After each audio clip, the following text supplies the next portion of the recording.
Well, 2-2 without Big Ben isn't the end of the world, is it, Dash? I'll take it. 3-1 would have been so much better. Welcome to the Steel City.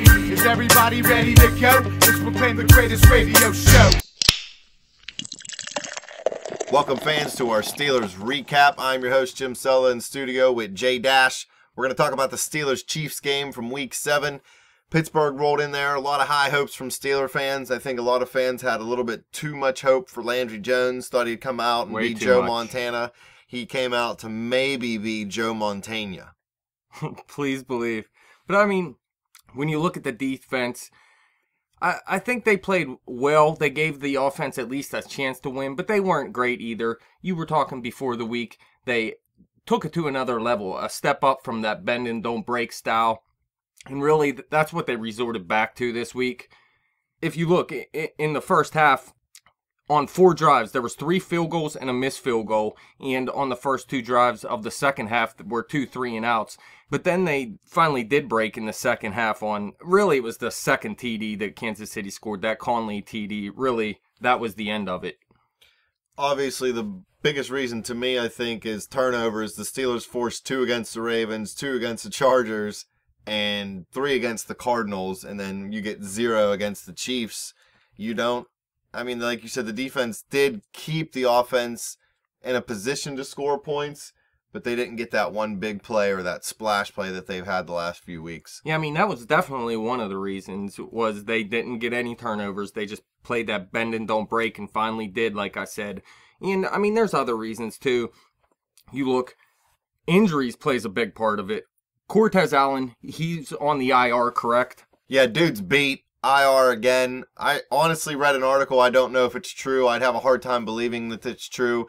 But it said that the Steelers front office is just fed up with him. There's not a real reason for him to be on IR. They just put him on there, and that was it. You're out of here, Cortez. Either way, he's not there. Will Allen, he wasn't active for this game. Willie Gay and Antoine Blake both got hurt and left this game. Yeah, I said before the week, you know, they can't overcome every injury. If injuries keep happening, they are going to take a step back eventually. You can't overcome every single injury. And Stephon Tuitt wasn't in this game. He was not active. So there's another reason why right here. Charcandrick West had 110 yards rushing in this game. What did I say before? Tuitt and Hayward, they're a huge reason why teams can't run against them. And if you look, the 2 games that the Steelers lost since Ben went down, the Ravens and the Chiefs. What happened in those 2 games? They ran all over the Steelers. Believe it.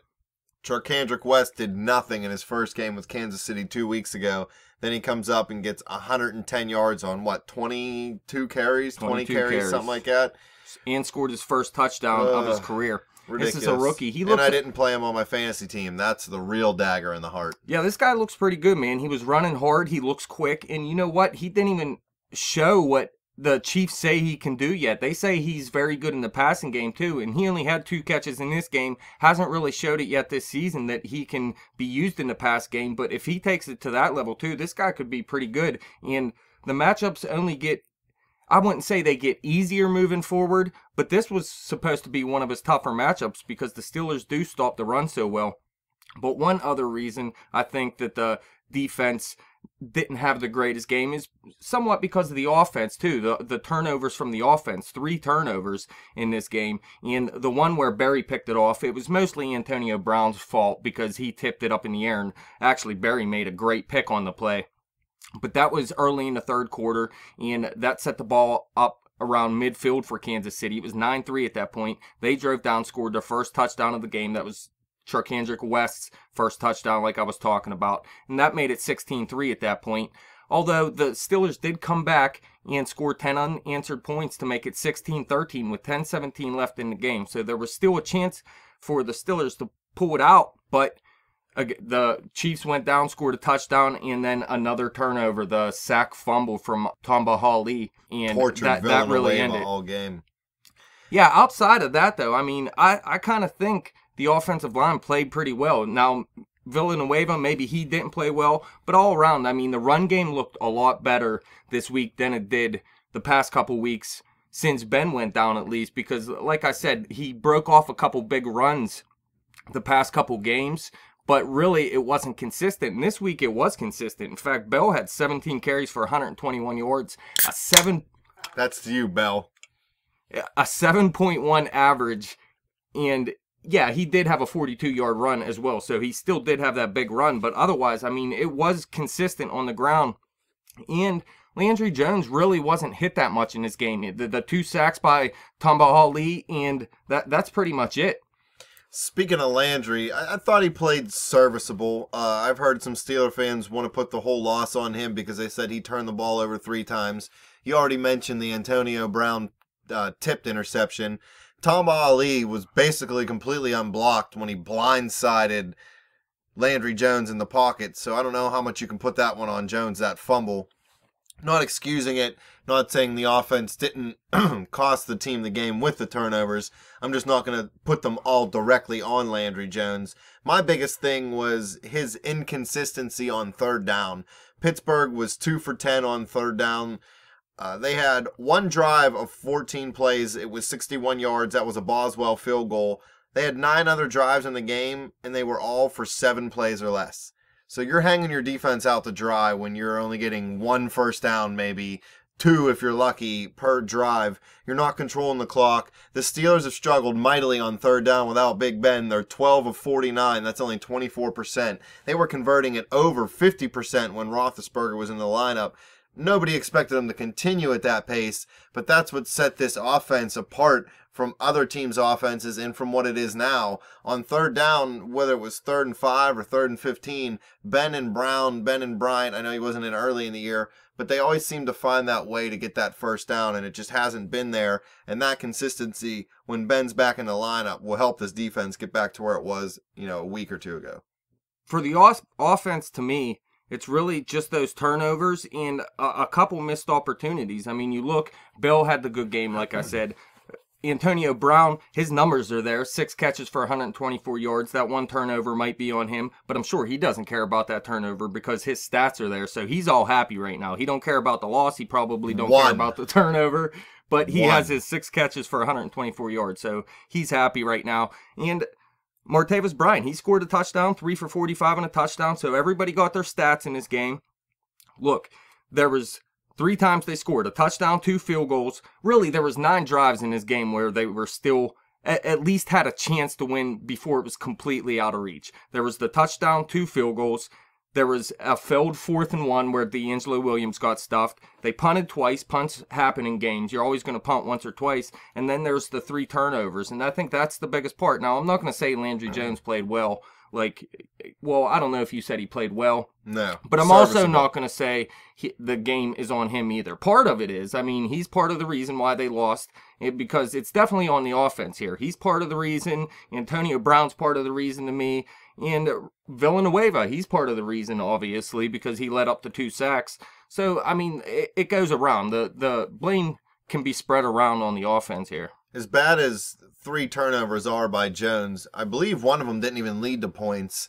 Yeah, it was a missed field goal, actually. Just like I said a few minutes ago, it was the third down inconsistency. He was not on target. I'm not saying the throws were god-awful, but a lot of them just weren't there. And the Steelers receivers have shown it last week with Bryant, the big catch and run. You got to get the ball in their hands and let them make the plays.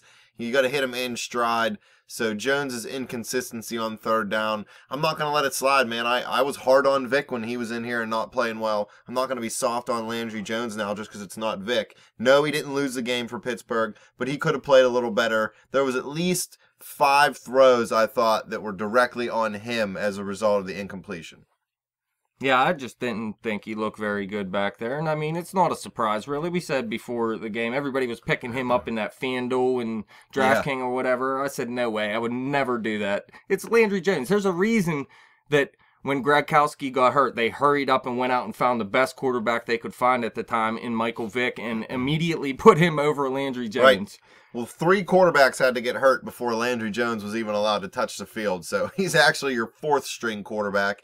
And if he would have got cut off the roster after the preseason, I have a feeling they probably would have picked him right back up just because he knew the offense. And there's just I mean, Tyler Murphy was our backup quarterback, so there was nobody else other than Landry Jones to play quarterback for the Steelers in this game. Yeah, we seen last week against Arizona, he looked good, and then people were talking, hey, if he comes out and has a good game, maybe the Steelers can get a good draft pick in return, and maybe this turns into a starting job for him down the line or whatever. Well, that's already out the window. And Landry Jones should never see the field again if Big Ben is back, to tell you the truth. If Michael Vick gets healthy too, man, I'd go back to Michael Vick. I don't know. I'd probably still go Ben, Jones, Vick if all three were healthy. Yes, I know you would. I just don't like Vick. Yes, I know. The defense, they could have forced some turnovers. The offense could have been a little more consistent. It was kind of a complete loss. The bright spot is Mr. Perfect, Brian Boswell. We need an applause button. Where the hell is it, Dash? This dude had another 2 field goals, 24-yarder, 36-yarder. Perfect for the season. Why didn't we just sign him when Sweesom got hurt? Screw Garrett Hartley and Josh Scobie. Yeah, remember I made the over-under at 6 kickers this season, and you took the... Wait, you pushed. You said push, I thought. Maybe, yeah. So that's dead wrong. Boswell, he can miss a couple field goals, and he's coming right back to kick some more, I tell you that. He's not going anywhere this year unless he tears his ACL. Please believe. My dog tore his ACL. He's having surgery. I'm worried, Dash. I tell you what, Dree Archer, too. 4 returns, a 29-yard average. He had a 38-yard return. Did he tear his ACL? I don't care about Dree Archer. He looks good. I'm worried about my dog here, fool. Archer was, I think, 8th, I believe I looked before the game started. I bet you it went up after this week, too. The sad thing is, we've said this in weeks before, the kick return game, punt return game's still there. Kick return game's almost obsolete.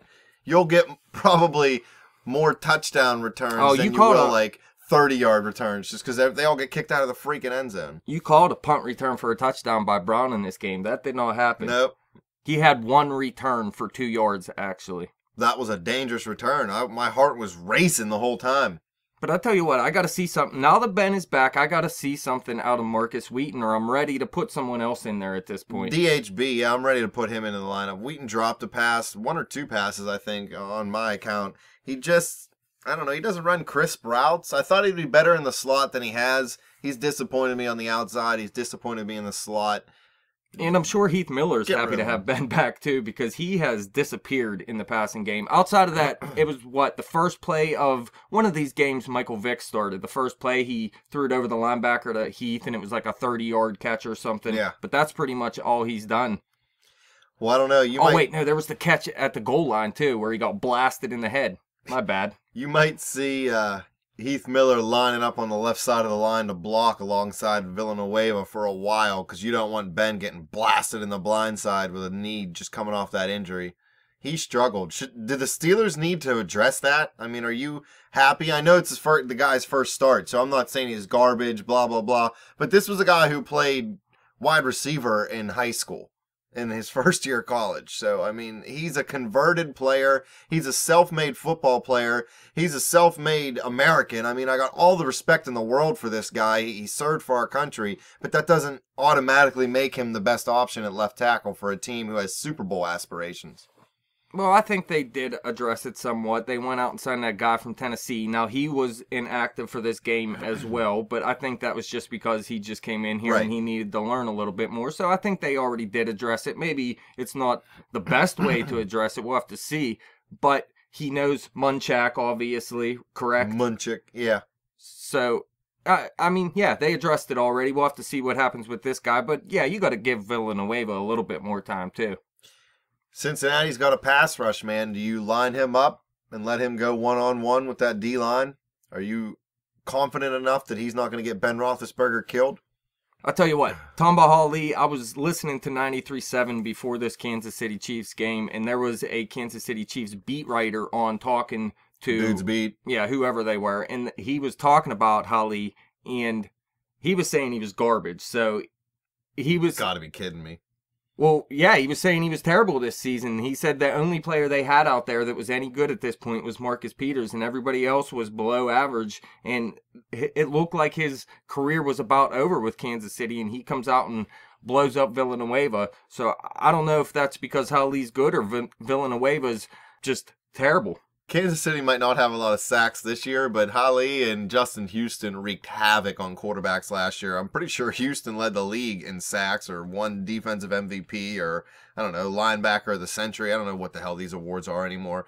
But I just know that both of those guys get after the quarterback. They haven't quite done it this year. They're 1-5, so obviously they haven't been doing what they did last year. But that doesn't mean they don't still have it in the tank. He's a great pass rusher. Whoever that beat writer is beat, and that dude needs to retire because he doesn't know what the F he's talking about. Well, listen, Holly is 31 years old now. Actually, I think... I'm 33, man. I'm still good at my job. Totally different job, man. You can be good at your job until you're 60. That just means I have consistency. You hear that? That's the first compliment I think you've ever given me in my whole life. It's not even a compliment I to know, you. but it was the closest thing to a compliment. I feel honored right now. Holly only had 6 sacks in 2014. It wasn't since 2013 he was good, actually. I do remember that beat writer saying something about the past year and whatnot, so I think it's been a couple years since Holly has been any good, man. He can whatnot all he wants. Dude still gets pressure. He's still stout against the run. I'd take him. Not saying he's the best, but come on, man. Looks like he got gray hair in this picture or something to me, unless he dyed it blonde. I don't know. It kind of looks like a picture of Dusty Baker from like 5 years ago. Exactly. Dusty Baker from 5 years ago. That's why Holly is no good. And Villanueva just got blown up by him. So we'll have to see what they do on the offensive line. They got to do something. At least just coach up Villanueva a little bit. Who's your offensive MVP in this game? Le'Veon Bell, although I think they could have given him the ball a little more. I'm not mad that they gave D'Angelo carries because I've been hoping for that too.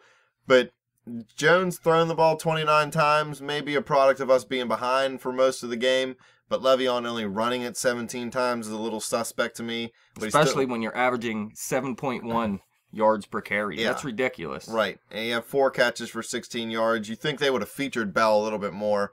I'm still going to give him the MVP just because he was the only one that was consistent. You could say maybe Antonio Brown, but he's on my crap list right now. And he had the miscatch turned into a turnover, obviously. Bryant looked good, too, when they threw him the ball. Punk-ass mofo. He actually had 8 targets thrown his way as well, though, and only came up with 3 catches. None of them really his fault, just some bad throws there. But 3 for 45 and a touchdown from Bryant, too. But, yeah, you got to give it to Le'Veon Bell in this game. We came into the game saying Kansas City, the one thing their defense could do somewhat was stop the run, and they couldn't stop Le'Veon Bell in this game at all. How about defensively? I mean, there was a couple people in this game that looked all right defensively. Mike Mitchell was hitting hard again. Lawrence Timmons. He missed a tackle on one of the touchdowns for the Chiefs, though, so block him. Cam Hayward looked all right in this game. He made a couple tackles in the backfield on Charcandrick West there. There was some good play out of a couple players here, but like I said, our secondary, a couple more injuries to the back end of our defense there. That really hurt. I don't know. I think I'm going to go with Timmons, man. I'm going to give it to Hayward just because he had a sack, and the NFL's been hating on him the last 2 weeks, writing Ironhead on his eyes. You should be able to write whatever you want as long as it's not a swear word or derogatory. It's your freaking eye black. So you don't like how Timmons played because he missed 1 tackle? Missed tackles, I mean, you're going to miss 1 or 2. Because I picked Hayward doesn't mean I didn't like how Timmons played. I'm just saying I'm not going to give crap it to on Timmons before. I'm just not going to give him the player of the game because he missed that tackle. That doesn't necessarily mean he played a bad game. He just didn't play good enough to win player of the game for the defense. I'm going to give it to Hayward. All right, whatever, man. Plus, he could knock you out in a fight, and I think that'd be awesome. Every dude on that defense could knock me out in a fight, most likely. I bet you could take Cortez Allen, man. Dude's just like a big floppy wiener, man. He goes down he's on IR constantly. Special teams player? Boswell, you kidding me? He's special teams player of the year. What's his nickname? What were they calling him? I'm calling him Mr. Perfect. Oh, Wizard of Boswell. Yeah, the Wizard of Boswell. I like it. I still like Mr. Perfect better. He needs to chew gum and get a white towel and carry it around with him. That's what Mr. Perfect did. I guess you didn't like Mr. Perfect? You were more of an Arn Anderson kind of guy. No, I just zoned out for a minute. No, Mr. Perfect, is that wrestling? Yeah, Kurt Hennig, man. Yeah, garbage. Kidding me? Mr. Perfect was awesome. He did the Perfect Plex. Nobody could get out of it. It was a mystery. You couldn't get out of the Perfect Plex. If I put you in it right now, you wouldn't be able to get out of it. Back to football. Love it. Well, look, here's the good news. They went 2-2 without Ben. got one of the wins at home, one of the wins on the road. They beat one of the best NFC teams in Arizona in that span. The defense hasn't allowed more than 23 points in any game since week 1 versus New England, a game where they just weren't ready. Mike Tomlin did not have the team ready at that point. And Ben is expected to return. They have 3 straight home games and then the bye as well. So there's a lot to look forward to here. And they have a chance to get back in this division race if they can go out and beat Cincinnati next week. Cleveland's got no chance at winning this division, and neither does Baltimore. So this is a 2-team race already for the AFC North. This is as close to a must-win this early in the year as you can get for a football team. The Steelers can win this game against Cincinnati coming up. It's really going to help them win the division. Almost realistically, you think they'd got to beat them both times to have a good shot at it. There's still an outside chance no matter what. But to have a good shot at it, you need both these games. Have you heard for sure, is Ben Roethlisberger coming back? I'm not talking about Ryan Shazier, because I don't care if he played this week or not, he could be out. Nothing's set in stone, but Tomlin did say something about they're not going to look back, they're just going to move forward with Ben. So right. It sounds like Ben's going to be ready for Cincinnati, but like you said, Ben struggles in his first game back. That's why I wanted him back versus KC. You could have just blew that game and just brought him back, let him throw the ball a couple times and hand off the rest of the game. Wouldn't have mattered. Le'Veon would have killed it 300 yards. But we were dead wrong on this game. We said, I mean, you did say it would be a tougher game for the Steelers, and you were correct on that part because it was a lot tougher than anyone thought. But we said they were going to come out and beat this team, I mean, still pretty handedly, obviously, and it just didn't happen. You lose a turnover battle 3-0, it's hard to beat anybody. Especially, I mean, Alex Smith, we've got to give him some credit too. He didn't turn the ball over. Like you said, he doesn't turn the ball over a lot. And his drives lasted a long time. They were very methodical, so he kept it together as well, especially since he got hit like 7 or 8 times in his game. Kansas City definitely beat Pittsburgh. I'm not going to cop out and say Pittsburgh beat themselves. Kansas City came in with the right game plan to control the ball. They did. They created turnovers when it mattered. They got them. They took advantage of the less experienced quarterback. Got that run game going. That's the way you beat the Steelers. You get that run game going, you're going to win. You forced Landry Jones to throw the ball 29 times. I'm sure the Steelers' philosophy was still 25 or less throws for Landry realistically coming into this game. Please believe. But that's it. If you want to hear what we got to say about the Steelers-Bengals game, we're going to do our preview show in a day or two here. Go check that out. You guys can follow us on Twitter at bet_the_spread. Follow me on Twitter at betjimthewin. Check out the Facebook page at facebook.com/betthespread. Keep coming back to YouTube and click and subscribe. I think we're at 192 now. Feeling it.